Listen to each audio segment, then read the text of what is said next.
I don't really have any need, I don't have any suspicions of the driver's side bank. Now, there could be more problems with this engine, absolutely.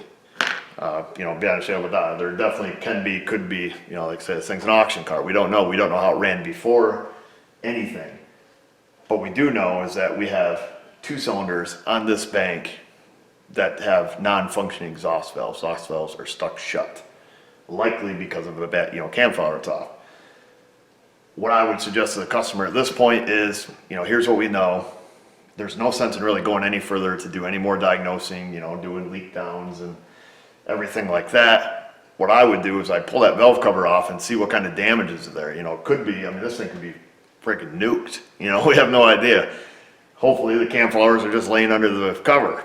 Again, we don't know. You know, who knows? Maybe the valve top stem is bent over. We don't know. At this point, I would feel more comfortable just stopping, making a call saying, let's pull that valve cover and then take it from there, see what we see. If we pull that off and we see the cams all chewed to pieces, then, you know, forget about it. You know, it's gonna need an engine at that point or whatever he wants to do. So I say it's time to make the call.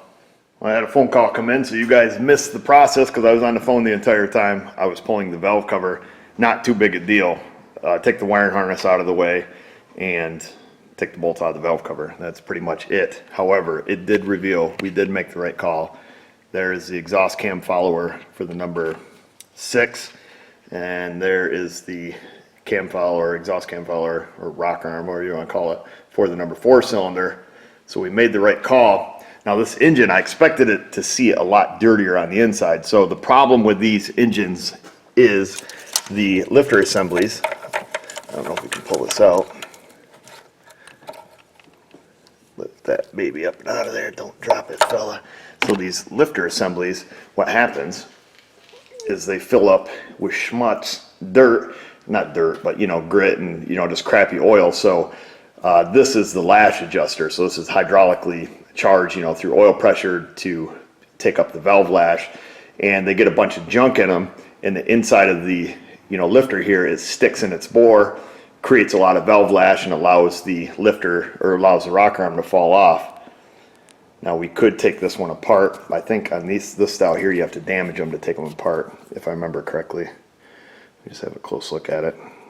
Yeah, because it has this metal ring here that's crimped on. There's no snap ring or anything, so you take a screwdriver, you can pry that up. You can pull the, you know, the inner part of the lifter out of its bore. And anytime I've done that in the past, the bottom of the lifter here is just right full of, you know, just sludge and crap. However, other 4.7s and 3.7s that I've taken apart have, you know, they've been like 100 times dirtier. They've looked way worse than this. So I'm a little bit surprised to see, you know, besides, you know, the gritty dirt, you know, the dust, I'm surprised to see it's not as cruddy as some I've seen. So yeah, made the right call. At any rate, that is at least a problem with this engine. I'll show you what the rocker arm looks like. Fish that out of there. So here's what the rocker arm looks like. So it's, you know, a roller rocker, obviously, because it rides against the cam. And I do see this does look kind of sludgy. Yeah, there's kind of the same crap buildup around the roller here. It's probably hard to see on camera. You know, it's the same type of crap that builds up in the bottom of those lash adjusters. So theoretically, you know, when this happens, usually you recommend, you know, new lash adjusters, you know, try to flush the garbage out of the engine. Being the fact that we don't know anything about this engine, we don't know if there's more problems, I'm inclined to just, you know, pop this back on. We'll clean up, you know, I'm gonna have to get the shop vac. I dropped a bunch of, you know, crap in the top of this head, pulling the valve cover, suck all the garbage out of it, you know, clean the mating surface off of the, you know, where the gasket goes, get the valve cover stuck back on it, and, you know, fire it up. Hopefully it doesn't just fling them back off. That is a, you know, possibility. Let's see, where's that cam lobe?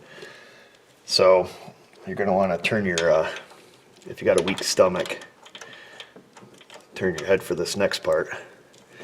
Sometimes you can pop them on by hand. Usually you can't. This is where everybody's gonna freak out. You're gonna ruin the cam, bro! Just go like that, okay? It didn't scratch the cam. So don't get your panties on a bunch over that. They do make special tools to install those cam followers.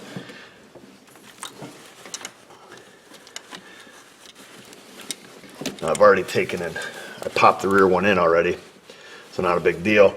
Now, theoretically, our compression should be restored on this side. Our relative compression should look normal, and the engine, assuming there's nothing else wrong, should run. But what I'm going to do, like I say, off camera, I'm going to clean this up. Like I said, I'm going to get the shop vac. The little pieces of the, the poly loom here is all brittle on the harness. It's, just laying here on top of that. I want to get that all sucked out so we don't create any more problems. Clean this off. And then we're going to throw the valve cover on it, fire it up, or attempt to, and see what other issues we have. I just can't fathom that this is it. And if it is, if we start it and it runs good, I'm going to have to leave it up to the customer at this point is to use car salesmen and ask them. Or I'm going to give them my suggestion. This has happened on 2 cylinders. I'm going to recommend changing out all the lifters. We can't take them apart and clean them. Running any type of cleaner through them doesn't usually do anything simply because, all this garbage, all this, this slimy stuff here, that's on them, the stuff that's kind of thick and, starts getting, pasty that sits in the bottom of that bore. You can't clean it out. The other thing that plagues these engines that will cause, let's say it's not the lifter. Let's say this thing's had great oil changes. It's not the lifter. The other thing that will cause this is carbon on the exhaust valve. Let's say that the exhaust valve is hanging up in its seat. The valve went down, momentarily hung up. Rocker arm falls off, valve snaps back shut, and, well, Bob's your uncle. So those are the 2 reasons why these can fall off. Lifter sticks in its bore and carbon on the valve. Particularly the exhaust valve gets crudded up. Intake valves usually don't. On this style, it's not GDI. So the fuel goes across the intake valve, usually keeps it clean, but the exhaust valve is prone to getting messy.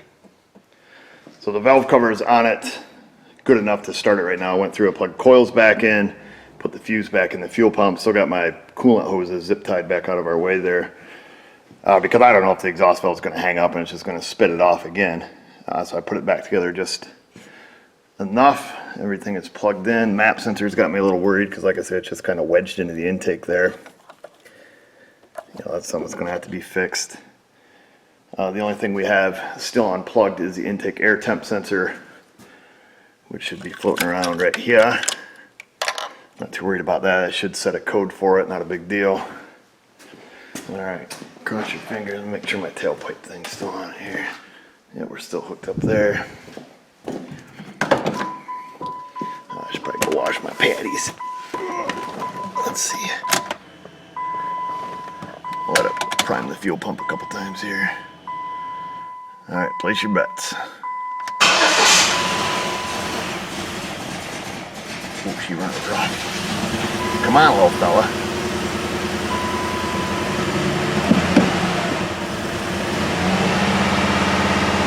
So it does start and run. It is misfiring like crazy. Let's see what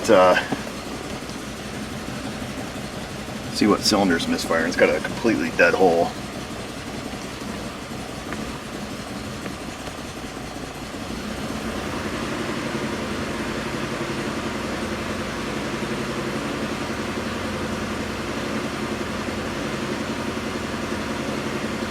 Oh, it's not. It hasn't learned. Ah, shoot. So whatever enabling criteria it has to injector test to run the misfire monitors hasn't been met. Now we could look that data up and try to enable them, find out what cylinder is misfiring. I think we just need to keep moving forward. Obviously it still has, some kind of throttle control problem, which I don't believe is going to create the misfire. What I'd like to do is the injector running kill test to see if we can find out, what other cylinder is misfiring. Let's go ahead and start it. Engine must be running, must be 180.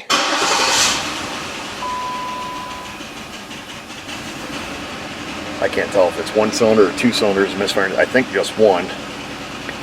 So we'll continue here. It's puffing pretty good out of the exhaust. We should be in. So we're on number 1 injector. We're just gonna, I don't care about data, we're just gonna listen.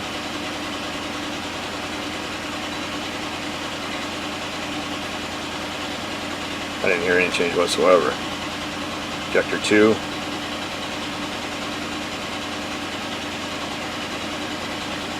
Unexpected response from ECU. Fantastic. I spend half my day frigging around with scan tools, I swear. We'll try it one more time and then we'll switch scan tools, of course. Must be running, transmission in park. I don't know if it'll goof up if, you know, it has other codes. Let's see. Disabled. I hear no change whatsoever. We'll enable it.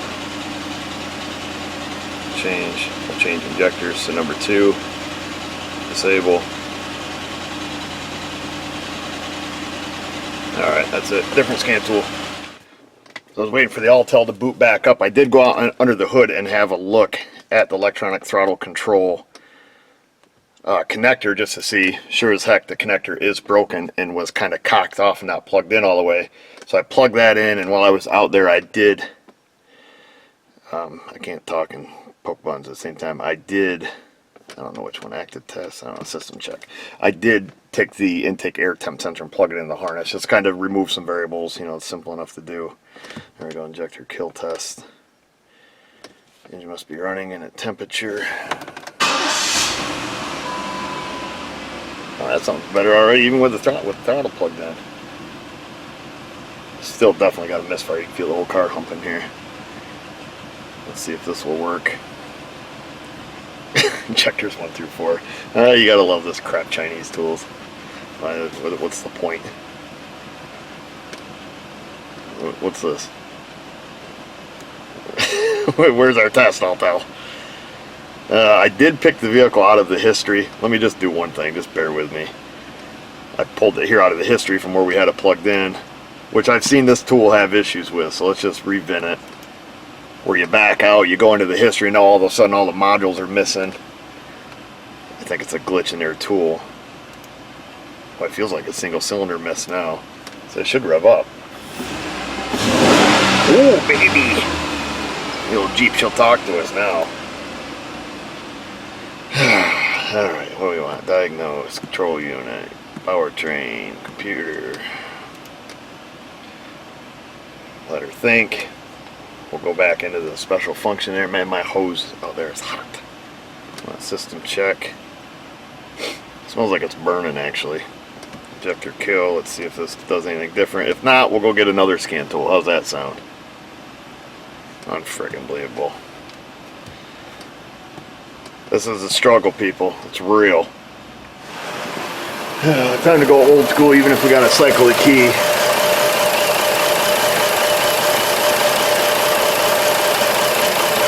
Well, that didn't make any change at all, fella. That did.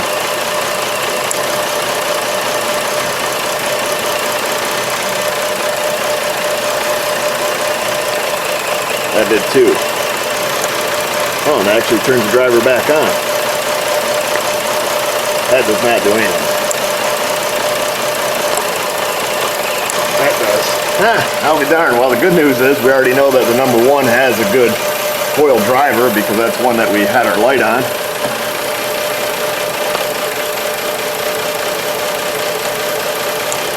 Yeah, that changes. Should have just done this earlier.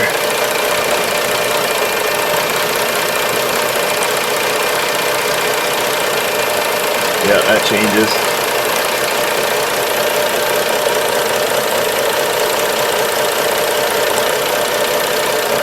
Now the jigger, what we just got back coil. Just to be certain that all the other coils are firing, a little skeptical on, what number is it there? Number 4. When I pulled that off, not 100% certain. Primary reflects secondary voltage, so we're going to take, I've got the Pico, of course you guys can see it on the screen there. I've got a single probe, these are really easy to get to. We're just going to go down, just pop down the line real quick, see who's firing, who's not. We know the number 1 is dead. You know, this will, you know, obviously it'll double check our coil driver, which we know works. But we'll just do that. We'll pop down, I got the scope set up here. We'll get that running. I'm just going to probe them in to the control side here. That's not running. Oh, there we go. let's see, I got a trigger set. Let me just move that down just to make sure we don't miss an event. Live. There we go. Now we're live. So that's number 1. And we can see right away we have no firing line on there. It's saturating the primary side of the coil. We've got an inductive kick, but we have no spark. So we'll go down to so that's number 2. I'm sorry, not number 1. That's the number 2 cylinder, driver side front. We'll do number 4.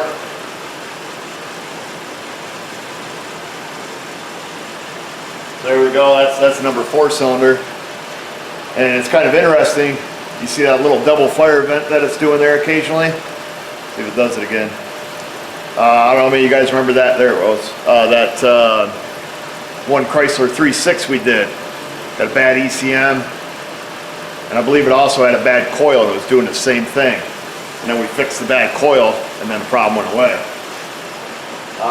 Oops. Let's see here. So that's number 4. Or I'm sorry. The bad one's number 1. That was number 3. Number 5.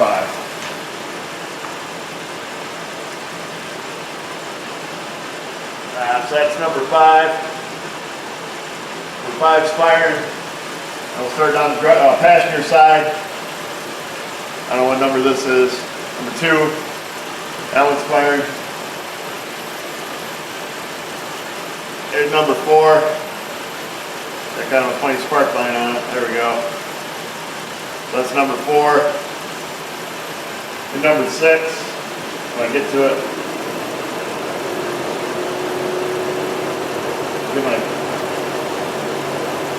Come on.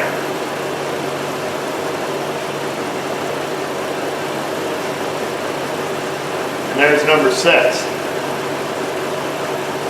So they're all firing except for the number 1 cylinder. Now we can sit there and get this plugged in. So that's back to the number 1 cylinder running about 200 volts peak voltage. So I did put an attenuator on it, a 10-1 attenuator. Number 1 coil's junk. We should be able to prove we should be able to lift it right up out. We got the wrench from earlier.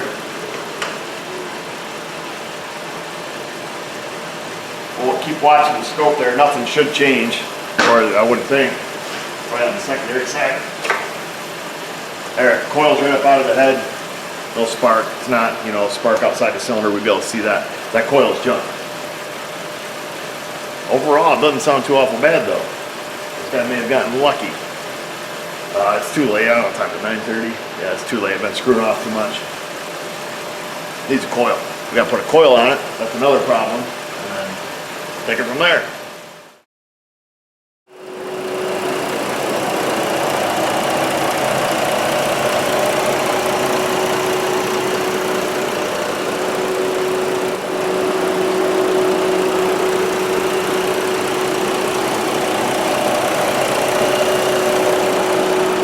Here's your follow-up video, folks. I did throw the new coil on it here this morning.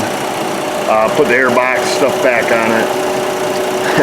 Wedged a little piece of cardboard behind the map sensor to keep it from leaking. Got the screws all boogered up in it. It's his baby now. We can hear, have a listen. Ah, she's fogging you up.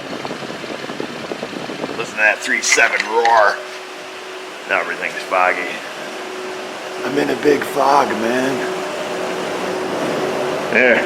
No, we're not. We're all cleaned up. Oh, almost fell in my face.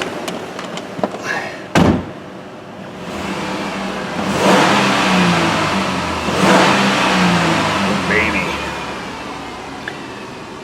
No more misfires. Get the occasional fish bite.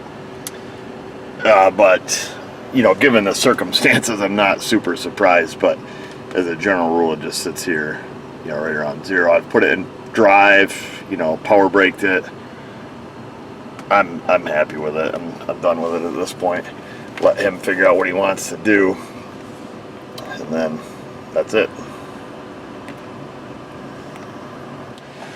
We're gonna leave it at that, folks. We did what we were hired to do, and that was diagnose the no start and the misfire. However, the job's not finished. It should have the top end engine cleaning done, lifters replaced, blah, blah, blah, all that stuff.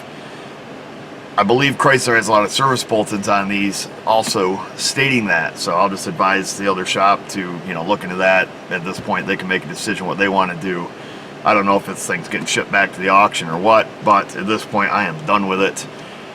They need to fix that map sensor, pull the AC compressor off. You know, I don't know if they got the screws stripped out in the intake.